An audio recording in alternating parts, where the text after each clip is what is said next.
Hi, my name's Timothy and I'm here to build a sandcastle. And I guess for a lot of people, a sandcastle is something that you build once a day. Well, for me it is. I think a sandcastle is something that people will build and then walk away from and then forget. But I love the process so much that I came out here and I really wanted to make it last. And I wanted to build a sandcastle that couldn't get washed away and couldn't get pounded and just kept growing. And it's such a simple thing. And I've learned so much doing it, and I just want to share that with people somehow. Today we've got amazing conditions. We've got the surf coming in, and it destroyed like everything that I built out there.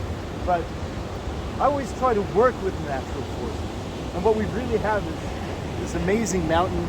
It's like a sculptor's paradise. You can just chisel anything you want out of it. That's one thing I really like about sand sculptures. Everybody does it differently, right? It's like a Rorschach test. And I never get tired of seeing what people create. So, and now I see it says Goblikitepe. Yeah, Goblikitepe is the name of the sandcastle, and I named it in tribute after Goblikitepe, which is an ancient monument. Look it up on Wikipedia. It's 13,000 years old, and it's the most advanced construction known by hunter-gatherers. In fact, it's incredibly advanced and shows knowledge of, advanced astronomy, mathematics, and all of that. All well before classical Greece and Rome, like 10,000 years before. So I started this as kind of a tribute to the ancestors, right? Like, what did they do? What was it like when they're building and trying to establish a toehold in the world? It was a very hostile world. And they built it into a complex of caves.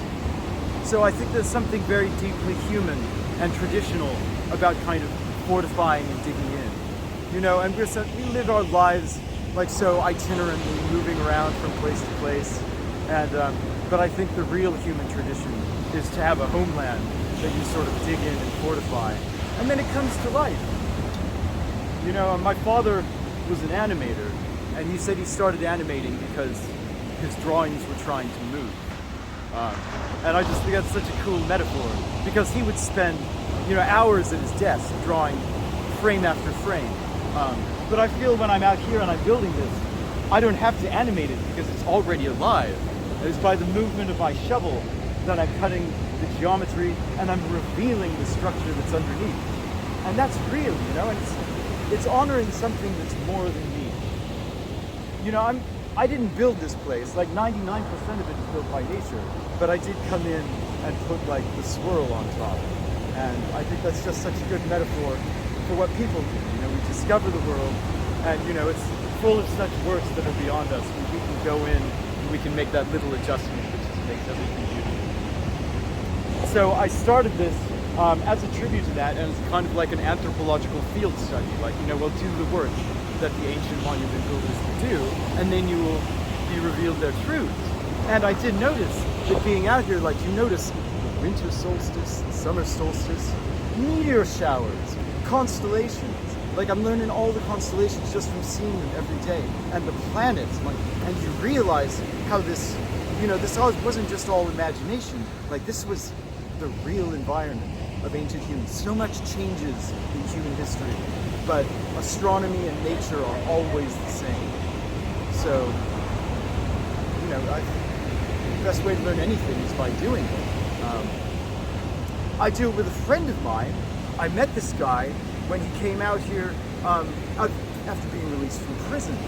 And he was homeless on the beach, desperate, estranged from his family. And he came up and he's just like, well, can I help dig? And I had an extra shovel. I always bring an extra shovel. And he started digging, and long story short, that was 3 years ago, but he's become my best friend. His whole life has turned around. He's got a job, he's got a steady girlfriend. He's one of the most entertaining and genial men that I know. And he's a positive force in thousands of people's lives. And he and I both think that it's all from doing the sandcastle. Just having that one little ritual. And for me, it's been the same. I feel like it's just like a slot machine coming out here. And I'm pulling the lever over and over. And it's just giving me everything I wanted but never knew I wanted. you know, never to my expectations, but always like a wonderful surprise. How often are you out here? Right, so as often as I can be, like, to make it sustainable. Like, I don't want to burn myself out, because, you know, there's so much work to do for the rest of my life. But I don't want to let a minute go to waste either. So I'm probably out here 4 or 5 days a week, sometimes more. But I also do training on the side, and I have to take a rest day now and then, right? But yeah, you know, I like to pull the rickshaw down Venice Boardwalk. Like that alone, like, you know, I love doing that. And weightlifting, I think, is really important just to have the foundation for everything. But my priority is coming here and making this great. Because I always felt this is how 1,000-year empires get started, right? Like, this is like Romulus and Remus, like building the first wall of Rome. And you know how excited, I mean, maybe it comes to nothing, who knows? But the fact is, like, as long as you're traveling that path, I just find it incredibly meaningful. So I get up like a kid on Christmas, like every day. Like, I'm so excited to see what the beach is like today and to open my presents. And then, but it's not just for me, it's to share with everyone. So that's an even higher level of motivation, I guess. So that's why I'm very desperate to be out here all the time. So I got to be really thoughtful and restrained with how I live the rest of my life, right? You know, down the job, make the family happy, raise the children. But, you know, fundamentally, this is the wellspring where all of that comes from. Yeah.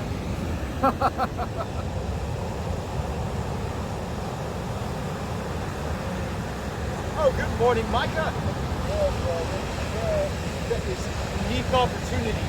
Yeah. I've never seen wave action like this. So, just want to make something that'll be secret. No more.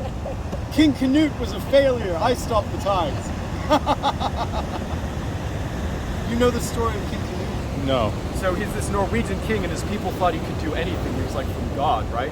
So he's like, I can't do anything. I'm just a guy. And they're like, well, prove it. And so he went out and he stood on it. He had his throne brought out to the tide, and he put his throne on the tide, and he commanded the waters to stop. And they all came and, like, you know, washed over it. So he's like, see? And everyone's like, oh, okay, I guess we really won it. But I thought that was a missed opportunity, because if he'd known exactly where the tide was going to come, he could have put his chair just right, and then it would have looked like he stopped the tide, and everyone would be like, yeah, you're a god after all. Right down the street.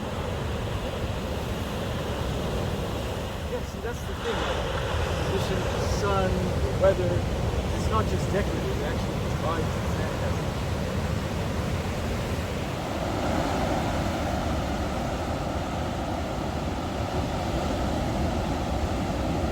I don't think that's going to happen. But they say on Tuesday, we're really going to have another big event. So I'm excited to see, you know, will it carve all the way up to here? Will it get even higher? You know, what's the biggest wave? What's that going to look like? Were you here yesterday? Yeah, during high tide. Good. And you can see how it made this swim. Those waves, and it's going to do it again, I think. But we're about high tide now.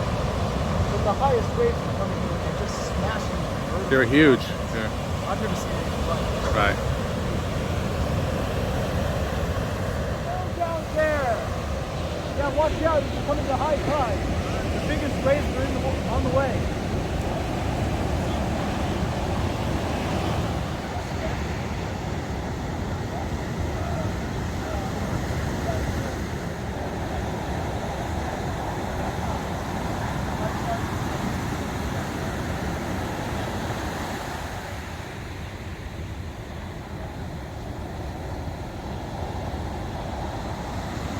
If you'd like to know more, go to Goblikitepe.com. That's got the portal to our Instagram, where we do time lapses of the Sandcastle, so you can see how it all comes together in 30 seconds.